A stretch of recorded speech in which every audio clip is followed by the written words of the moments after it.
Does your child cover the ears when things get too loud? Avoiding certain foods when they somehow feel wrong? Sensory sensitivities can be overwhelming, but small changes can make a big difference. So today, what I'm going to do is to share 3 simple ways to support kids with sensory needs. Before we start, write one thing that your child is sensitive to. For example, food, clothes, etc. So now let's get started. Sensory sensitivities happen when a child's brain processes sensory input like sound, touch, or movement differently. Some kids may be hypersensitive, meaning that they get overwhelmed really easily within the environment, while others may be hyposensitive, meaning that they have a strong desire to seek out strong sensations. What's the good news? There are simple ways to help. Let's dive into 3 easy strategies that you can start using today. Don't forget to share this with your friends who need this. Tip number 1, creating a sensory-friendly environment. First, let's talk about their environment. Small adjustments to lighting, sound, and textures can really help reduce sensory overload. For example, for kids who are sensitive to noise, you can always consider noise-canceling headphones or just a quiet space for breaks. For light sensitivity, you can always consider soft lighting or sunglasses when outside.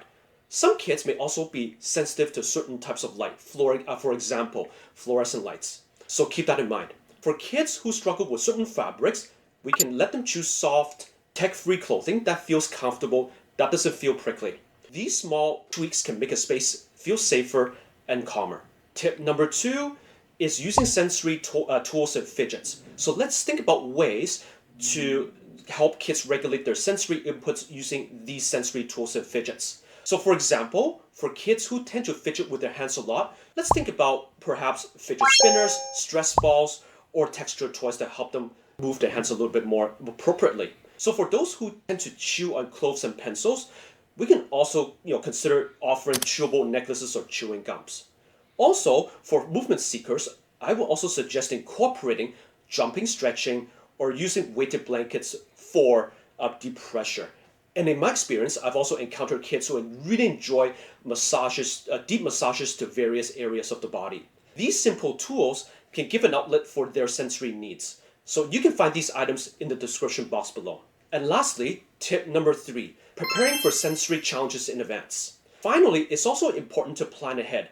Sensory-friendly preparation can make new or overwhelming situations much easier. For example, before going to a loud event, we can always prep them, just let them know, explain to them what is expected in that venue, and if necessary, providing noise-canceling headphones in advance to drown out loud noises. If new clothes feel uncomfortable, we can wash them a few times to make sure that they feel good to them, or we can have the kids choose their own outfit. And also, if transitions are hard, we can always think about using visual schedules and using timers to help them with the transitions from activity to activity and make those transitions a lot less traumatic for them.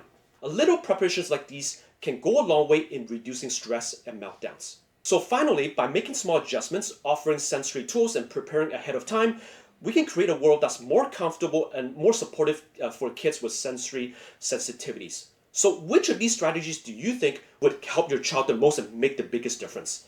Let me know in the comments down below.